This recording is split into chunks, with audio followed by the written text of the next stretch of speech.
on two screens. Hi, I'm Dr. Garrison. Most of you had me last semester.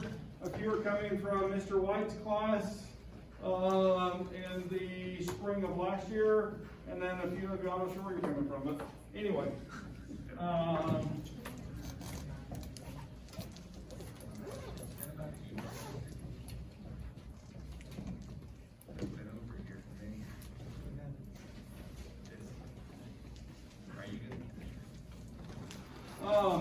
I'm probably one of the more accessible professors on campus. You can email me questions, you can text me questions, you can message me questions, I don't care. All right? I just want to be helpful. If I'm awake and I've not got anything else going on, whether I'm at home at a ball game or wherever that might be, I will answer you. All right? Sometimes I miss one. Please forgive me. It's not intentional. Okay? I am not ignoring you. But if it's during the middle of the second half and the game's exciting, I'm not going to answer you. Just tell you that. If I'm asleep, I'm not going to answer you. Or if I wake up and I see it, sometimes I answer it right then, so just be aware I might text you at 4 o'clock in the morning. Because I often wake up somewhere between 3 and 4, and I don't go back to sleep. I read the news for a few minutes and then go back to sleep. I don't know why, it's just my brain. And so, but I will probably answer you right then, especially like if you email me at 12 o'clock midnight, then hey, I think you're still up. So, no, you probably aren't. But anyway, so just to let you know that, all right? Now what I mean by that is that sometimes chemistry problems are hard, okay?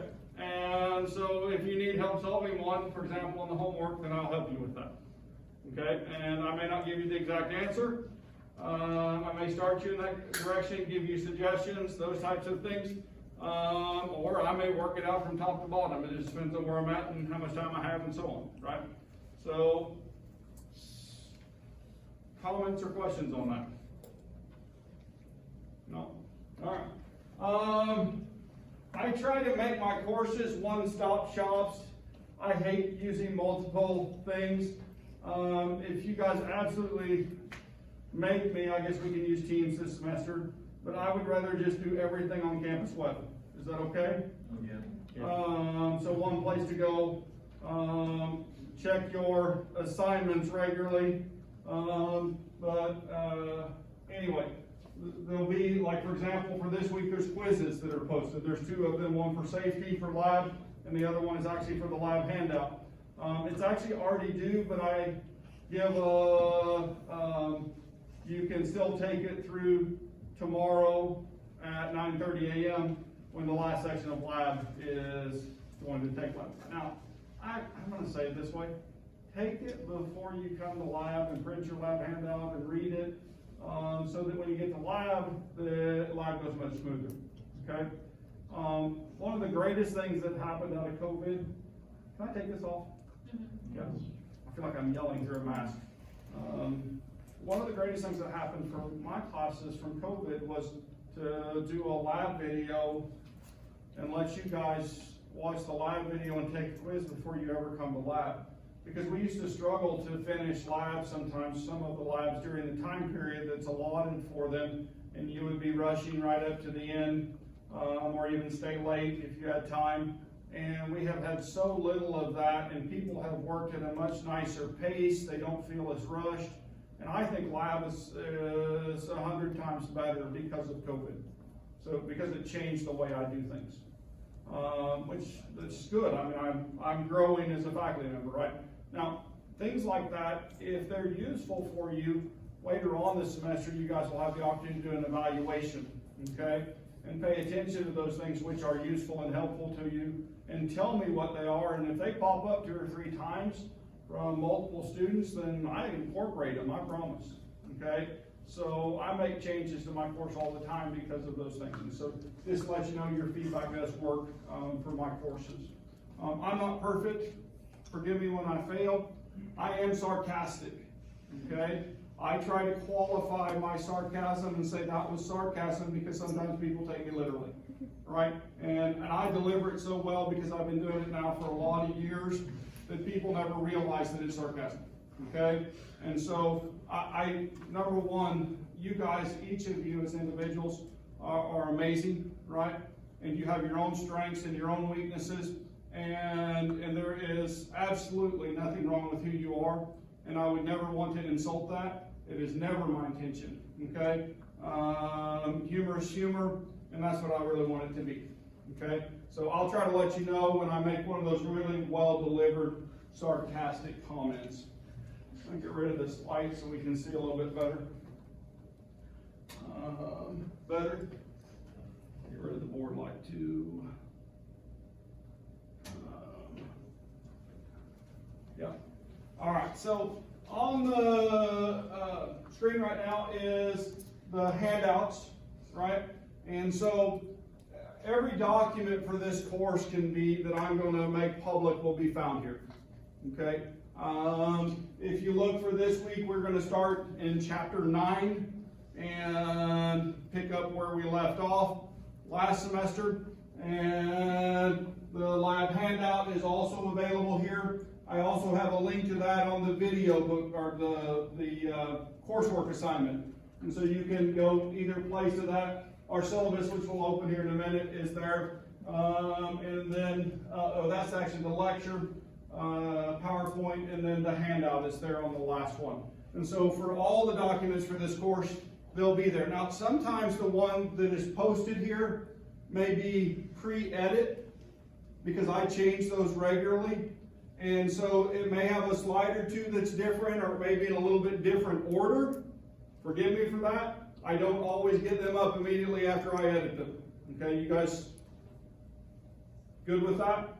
So just be aware, hey, if you get an extra slide, it's a bonus. So anyway, all right, so then next week, I haven't got the video posted yet. I'll probably do that this afternoon. I'll make another coursework assignment for the lab next week, and so the lab handout is available. And we're going to start a actual semester-long project. Okay, we're going to do an analysis of phosphate spectrophotometrically, and we're going to do that in the environment. And so we're going to develop some teams, and your team is going to write a research proposal, then perform the research, and then we'll present it at a poster session during finals week over in the CC Lounge. And so that project will be given to a public audience. And so we'll look forward to that. It's a project that I really have enjoyed over the years. And so anyway, all the lectures are up, and maybe in the week they're going to be. So this course, I sometimes go faster or slower than I expect. It depends a lot on how you guys ask questions and those types of things. But anyway, the syllabus.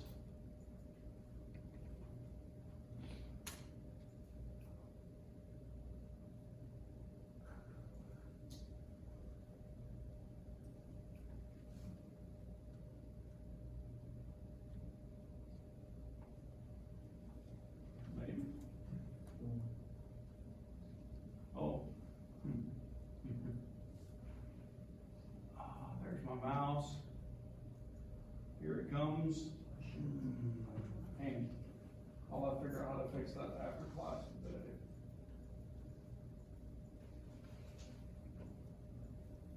Guys, read it?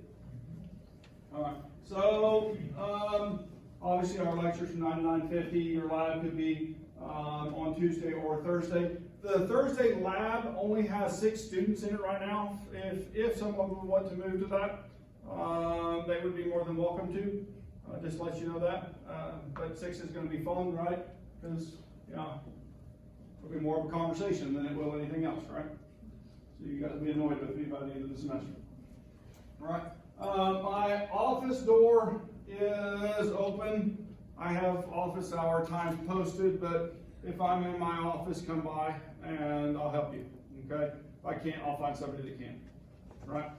Other than at 9 and 11 on Monday, Wednesday, Friday, because I'm in class. And then Tuesday, Thursday, actually, once lab gets going, I can actually help you in lab even if you're not in that section.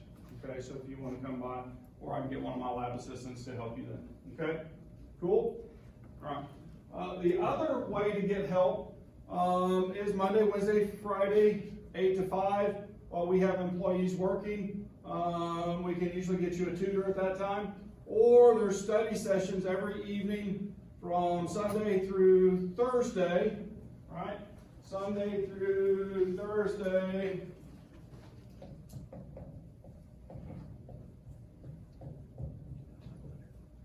From 6 to 8 p.m. Last night was Jacob, Tuesday nights. Tonight is Gabby tonight. So it rotates, there's a different person, and you might find someone that you like to help you, okay? This week's lab, you want to get help on, okay?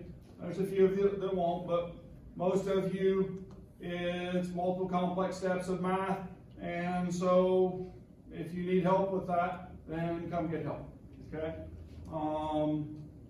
Yeah. All right.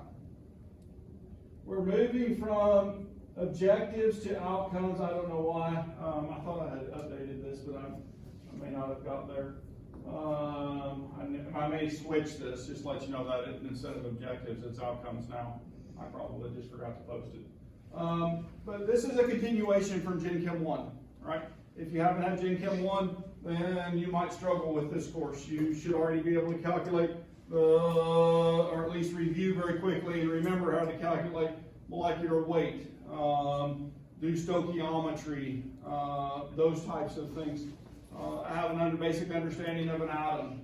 And so that basic understanding of an atom would be the nucleus and what's contained there, and then the electrons and the valence shell electrons are what bond, and so on. And so all of those things I will expect you to know. Now I'll also review and to help you pick that back up if you haven't had that in a while. We always try to build those things. All right. And then the textbook, third edition, excuse me, of more Stanitski and Jurs, Chemistry of the Molecular Science. And I've used this book for a long time. I really like this text. There are some things that I believe are wrong in this text, and I'll tell you when I believe that, okay, and why. Not very many, and it's just basically nuanced things, right, that I have a different perspective, or I also calculate different directions than sometimes what the authors suggest, okay, because there's more than one way to get to the correct answer, and so the way I go may be a little bit different. Still, you know, like driving to Hollister, you could get on 65 and go up to Branson and go down and cross the lake there, or you could turn left out of the campus and ride down the hill. There's more than one way to get there, right? And so sometimes I use a different direction. And so I'll show you that and show you theirs, yes?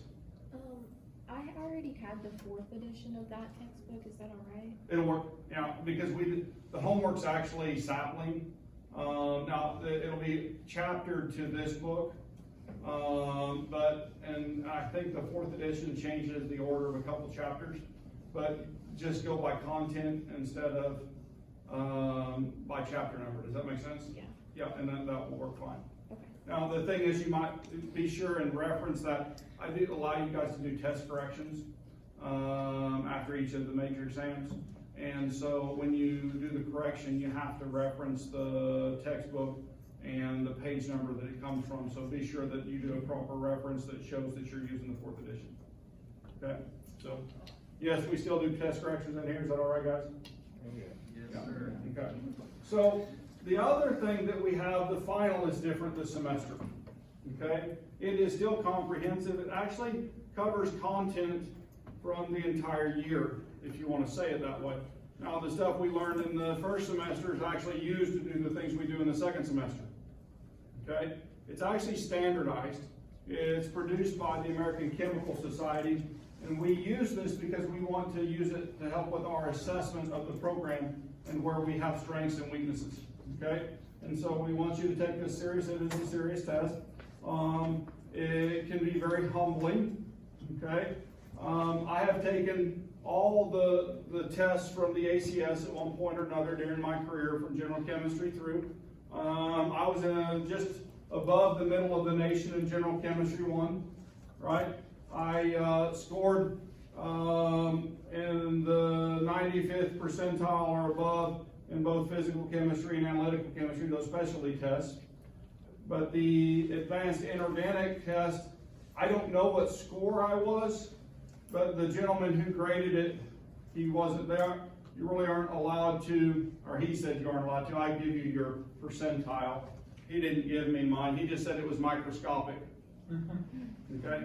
And that was actually when I was going into graduate school. I had to take it as a placement test to figure out where I needed to be. So I scored super high analytical physical, I scored in the middle of the road on the organic, and I had to take an undergraduate class in inorganic during graduate school because of that score, right? So I've taken them all, I know what they are, okay? And you can prepare for these. I don't care what other students say, it's not true, okay?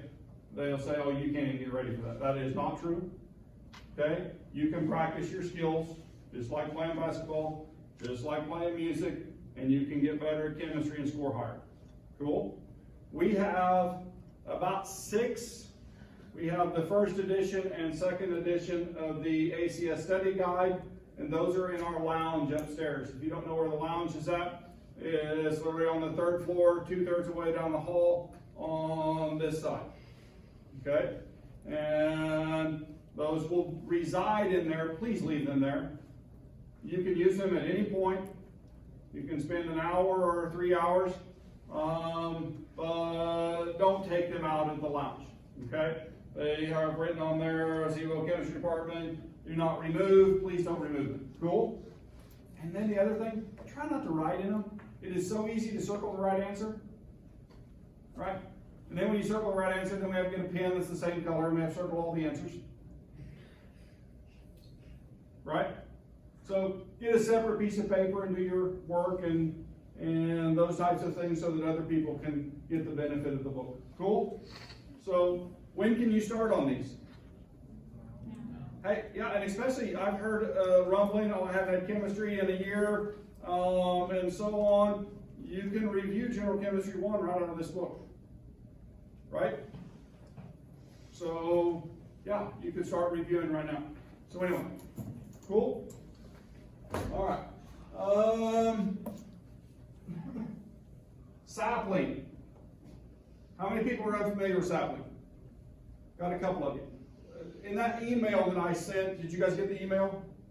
There are instructions for signing up for sapling learning. Okay, yep.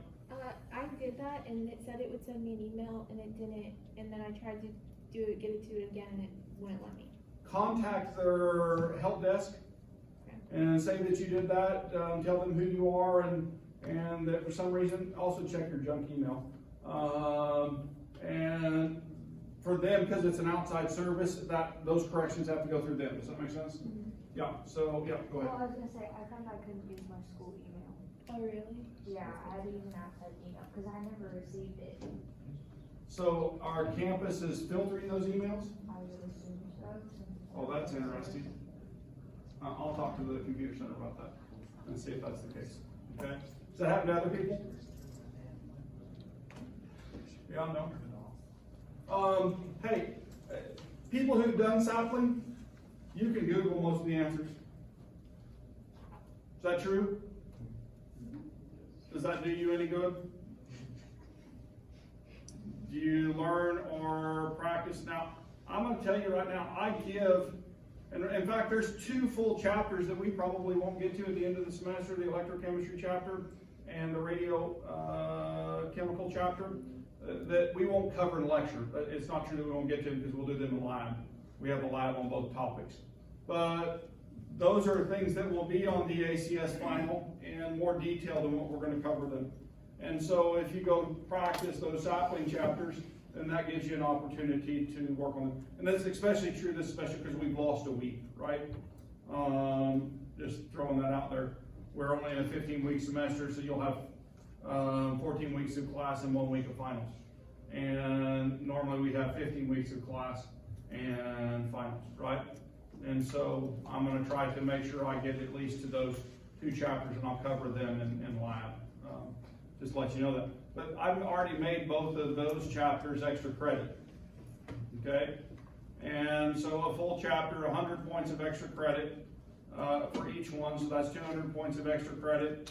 And then there's 2 other chapters that are extra credit. So you can get 400 chapters of extra credit for about 700-800 points worth of work.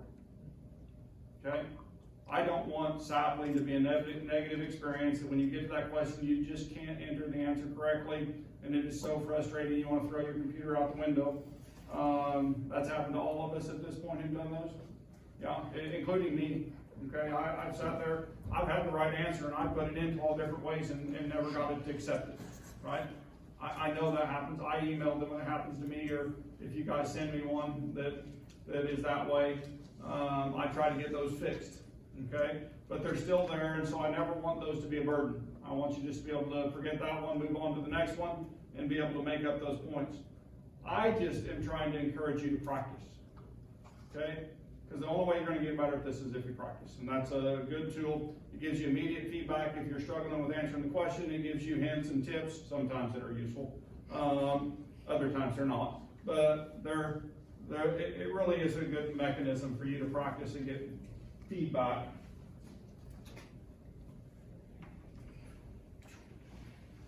So anyway, sapling learning.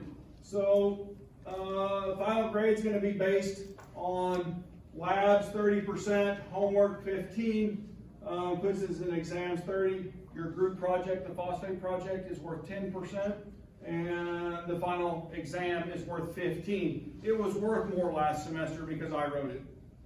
Okay, that's the ACS final. I wanted to affect your grade less than what I did last semester. Does that make sense? Right? Because the topics, I do not teach to this test. I teach chemistry. Okay?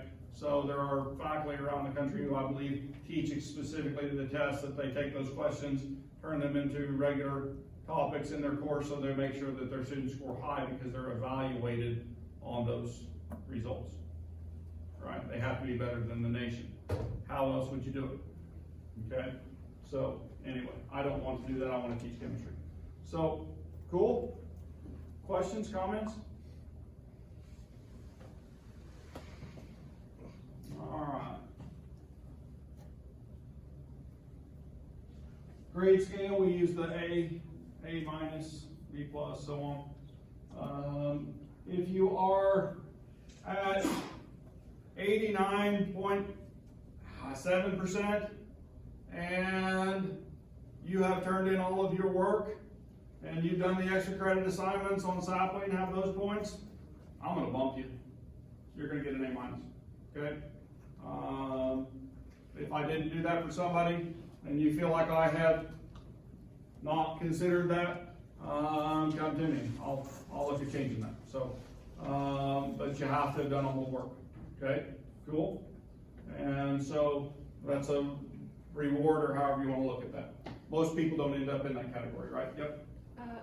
I'm sorry, on the required materials, there's a scientific calculator. Yeah, any calculator.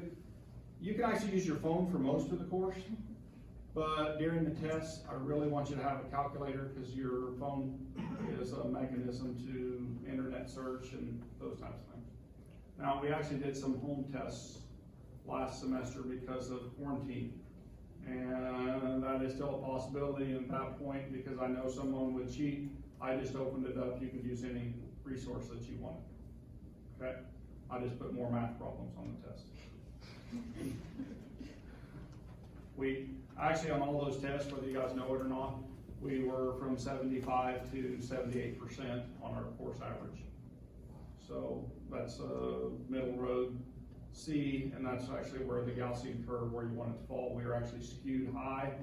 So we had the curve was skewed up, is flatter on the front than on the back side. So, but anyway, that's where it's at. All right. Academic honesty. I'm just going to tell you this right now. You're going to do some writing for this semester. Don't plagiarize. Write your own stuff.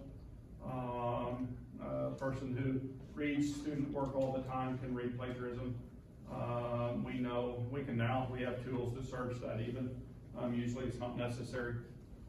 Be really honest with you. And so if you believe otherwise, yeah, it's being ignored sometimes by some faculty members, please don't do that. Even like your conclusions and questions in lab, I want you to have your own answers, not your partner's answers. If you continually abuse that, then we'll assign you half the points and your lab partner half the points, okay? And then if you continue to do it after that, then we'll give you both zeros on that material that you're sharing. And so please don't do it. I mean, it's really cheating you, right? You're in here not to write your partner's answers, you're in here to learn chemistry so that you can use that to do better on an exam for the NCAT or for the GRE or whatever that may be professionally. Or what about when you get to work somewhere and you don't know how to do what you need to know how to do? Now, don't get me wrong, they teach you on the job, okay? But wouldn't it be nice if you already know how to do that? Our chemistry graduates, whether you know it or not, they're in demand. There's a company, for example, in Rolla, and they have a plant in Springfield, Jurs Scientific. We've got 6 chemists working there, and they call us their HR about once a year and ask who we've got, because our chemists show up knowing how to prep solutions and all of those things. Now, part of that's the work program, right?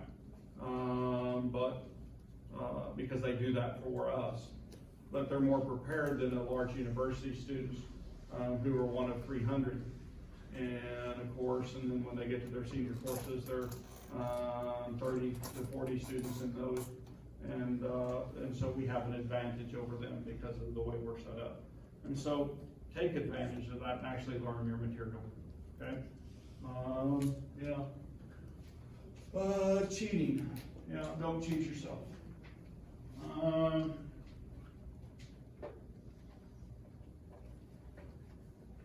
The honor code, I agree to be honest, trustworthy, caring, and a responsible citizen. I will uphold these values in myself and others. All right, you signed that. You guys still signing those? Yeah. Yeah. So anyway, absence policy. Wow, we're in COVID, so I've accepted more late work later than I ever have. Okay, usually, and I really want to go back to this. If I have graded and returned a lab or an assignment, then I really don't want to accept an assignment after that. Does that make sense? Now, the reason is because of the temptation to take your lab partner's graded lab and just fill yours in. Is that true? Yeah. And so that's kind of been always my deadline, okay? That I don't, now, if there are circumstances which don't allow you to turn it in, but anymore we can do it electronically, right? If you're at home and you're stuck there, I will send you the lab material and ask you to complete that lab, and then you can photograph it and send it back to me. Okay? Does that make sense? Or scan is what I like better. Scan it, turn it into PDF, and send it back. It's so much easier to print. Cool? All right. So I don't know how many of you will quarantine this semester. I've already got one. I got the email this morning, and we're in the first day of class. So they'll get to watch that wonderful video that's filming right there. And yeah, good to get all this information that way. So, any questions on my late work policy, absence policy?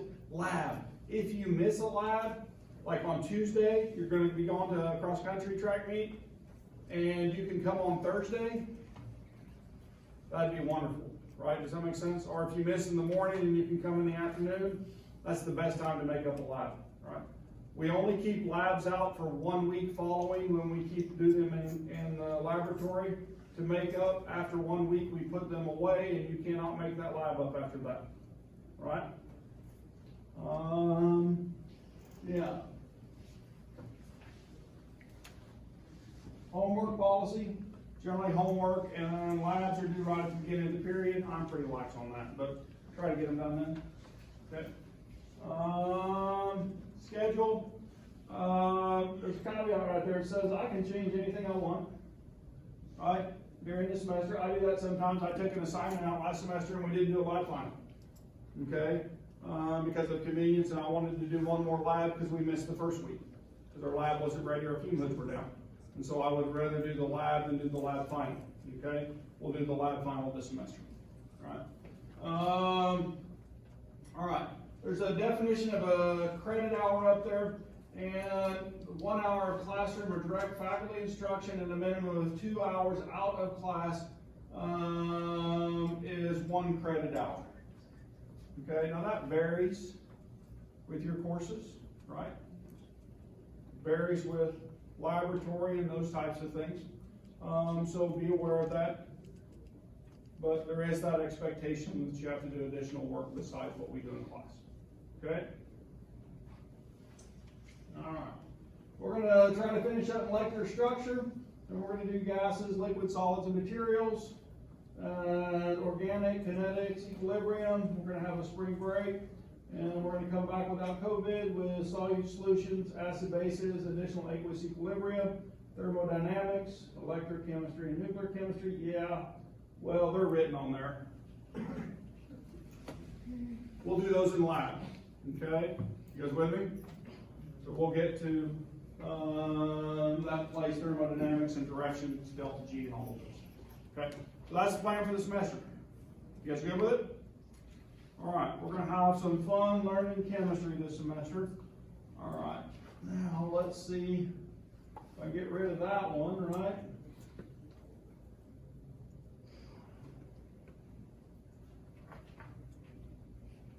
Actually, let's get rid of this one. We don't need Camp Sweat anymore, do we?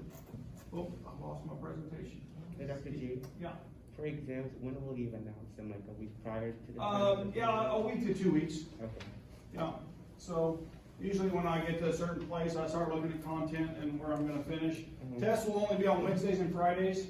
Okay. Okay. I don't like Mondays because I hate to ruin your weekend and make you. If you want to study all weekend, if it's on Wednesday, right, you can. Right, but if you have other things to do, like you're going home to visit family or something along that line, I don't want to burden you on the weekend. Okay? I still think you should work on the weekends and take your stuff home and study and those types of things. But I do the same thing for spring break. I never make a big assignment over spring break because I want that time off as much as you do, and I spend my time on the water fishing for bass and hanging out with my kids. So. That's my philosophy in it. Those are supposed to be time off, not time to do additional work. Now, if you're behind in a course, you should use your time wisely. I do the same thing. I usually work 1 day, maybe 2 days over spring break. Right? You guys with me? So, but that's a decision which I get to choose when and how much. So anyway.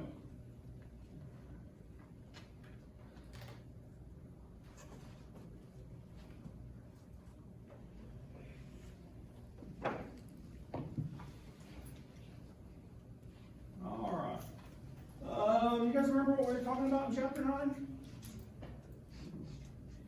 Shape, right? So, molecules. And how do we want to know the structure of molecules? What's key about that? Yeah. Does it help us understand their properties? Understanding its properties. Absolutely. You guys want to hear a great structural story? Right? Some very modern science, right? Right now there's some vaccines out there that have been developed for this disease that we're calling COVID-19. And a couple of those are completely new technology. Right? New chemistry, maybe you want to call it that way. An understanding of molecular biology might be another way you would want to say it. Boy, those things cross over. Okay?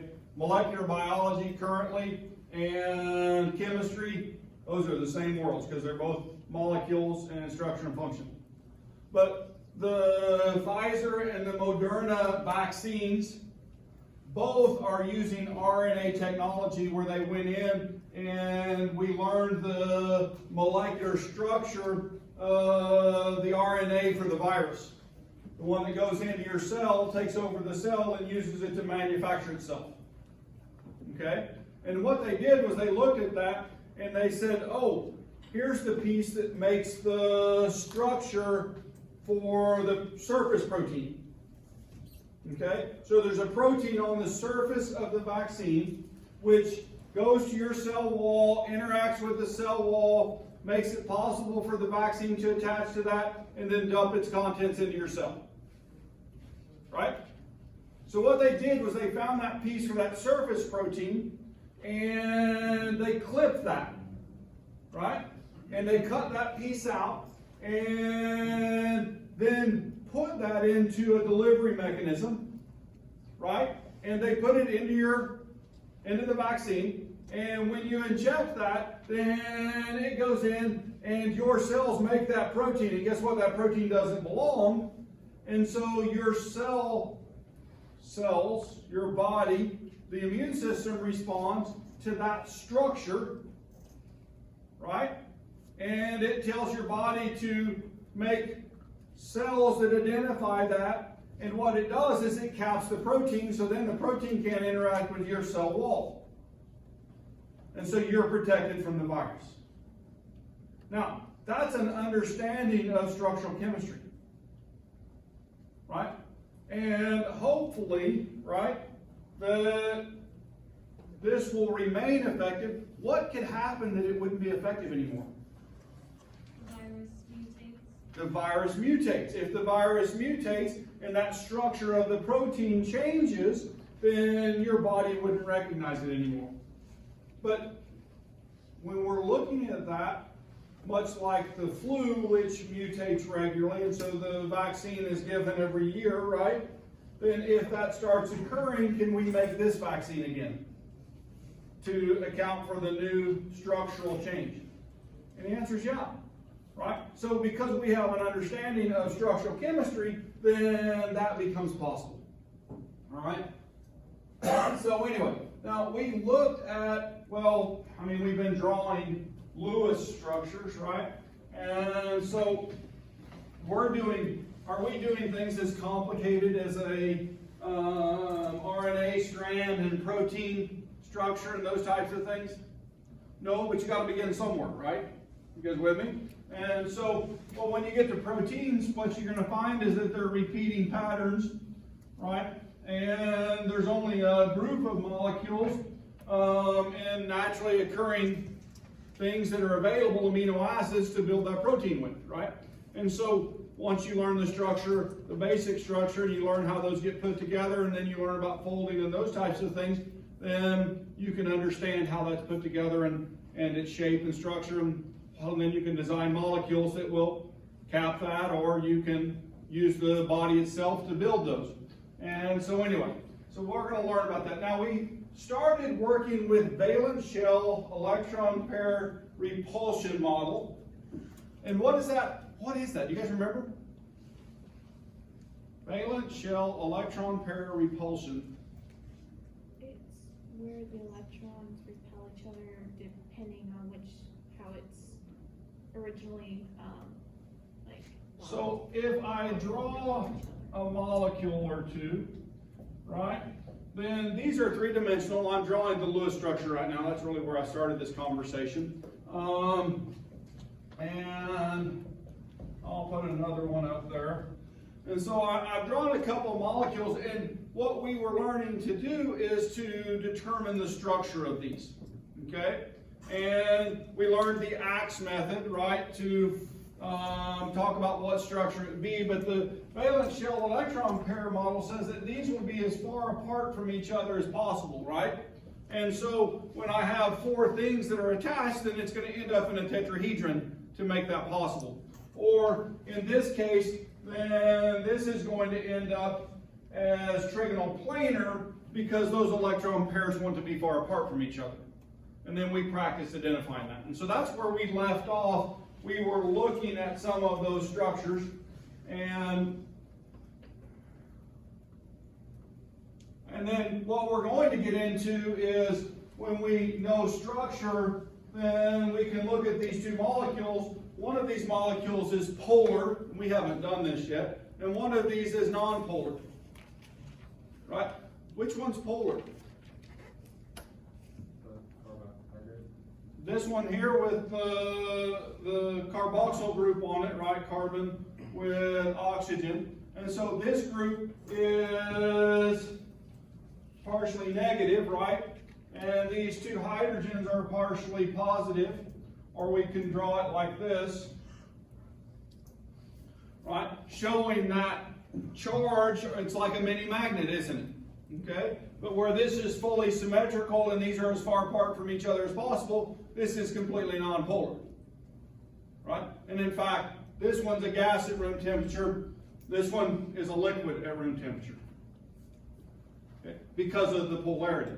And so we're learning those things, and that's the next thing that we were going to do to start this chapter. So anyway, just a quick review on the valence shell electron pair repulsion. The two things side by side would be linear in their structure. Okay. 3 things are trigonal planar. 4 things are tetrahedral. Those are the ones that I talked about. The average bond angle is given here. Now, what happens if I put a lone pair of electrons? Do they take up more space than hydrogens or less space than hydrogens? So let's say I make water, right? The electron geometry for this, if I put those lone pairs on there, they're there, right?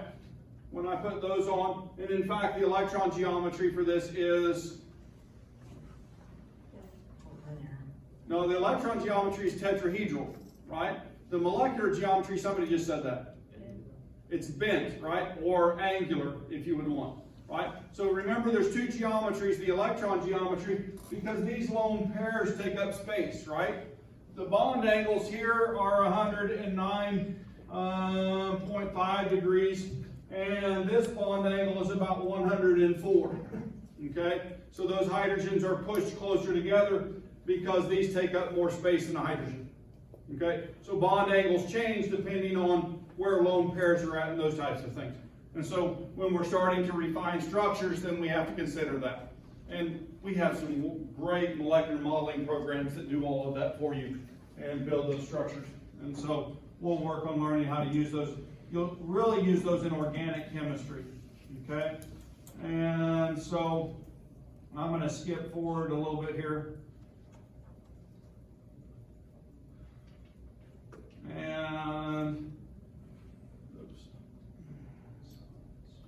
And so this is showing those structures that we've just been talking about in a little bit different format. So there's 3 atoms in that first one, and it's using the AXE axe, right? And so I like this if you're first learning how to do this. The atom is the carbon atom in this molecule, right? The X's are the substitutes on the outside. It can be anything, hydrogen, I could put chlorine, I could put bromine, I could put whatever around this, but that's what that's representing. And so if I'm looking at this, there is the center atom, and in terms of the AX4, and there are no lone pairs, right? And so that corresponds to AX4E0. And so it helps you identify the structure as one mechanism to do that. And that's always tetrahedral. But if I go over here, and what I find is that this is AX2E2, right? And so there's still 4 things attached, so that means it's tetrahedral in its electron geometry, but because there's only 2 hydrogens on there, then it has a bent structure. And that's what that tells me, okay? And so that your book goes through that. If you need to practice that, you can, okay? And so this is showing the idealized with all E0s, and then the next couple pages talk about the different combinations and the different structures in terms of the electron pair geometry and the molecular geometry. And so that's what that table's for if you want to go back and practice that. Dr. G? Yeah. Why is that easier again? Because there are no lone pairs of electrons. Okay. So if I have one lone pair of electrons, it would be E1. If I have 2, it would be E2. If I had 3, it would be E3. Okay? Thank you. Or 4, or so on. Okay? And there's examples of that when I'm looking. And so this is showing that in that relationship where I have 3 things attached, so like boryl hydride, and or they have boryl chloride, is the example here, but X is Cl, and so that's AX3E0. If I have three things attached and one of those is a lone pair E1, then it would be X2E1. And so in that case, it would be an angular molecule or bent, just like, I like the word bent. Yeah, go ahead. Do double bonds affect that? No, because when we're using this, a double bond is one thing. Okay, it's not considering the bond, it's considering the X. Does that make sense? Yeah. And so that double bond, and what is this one? Are there any lone pairs on that center atom? There's no lone pairs on it. And so this is AX3, E0. And so what's the shape? AX3, E0, it's on the left-hand side up there. It's trigonal planar. Okay? Always trigonal planar when I have that. It just is a way of seeing, right? It's just kind of and labeling.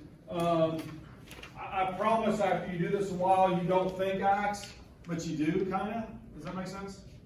I mean, you're definitely counting the lone pairs, you're definitely counting the things attached, and looking at that center for that information. Okay? So, all right. Let's just do one of these for practice because we have a number of people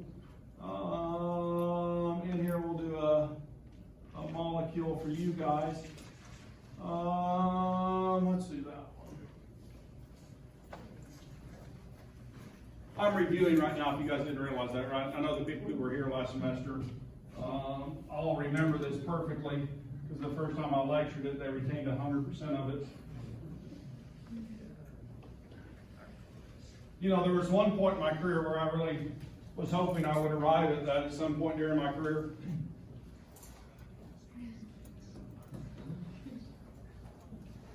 You wake up at some point and learn that that's never going to happen. Quickly, we only have a minute. I want you to do the Lewis structure of N2. Okay, N2.